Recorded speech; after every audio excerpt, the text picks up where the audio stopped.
আকা খোলা বলিছে মুখরে কতরি বলি জননীয়ে কান্দিছে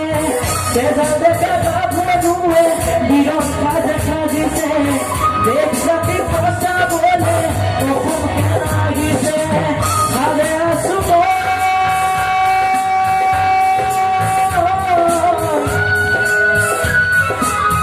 ভাবে আসু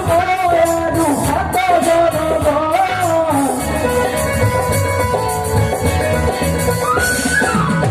তোহর বাবে মই আহিছো নাই মোৰ দেহৰ মাটি যায় গাবলে সদায় ভাৰতৰে পূৰ্ব দিশত গৌৰৱে চিঞৰো মই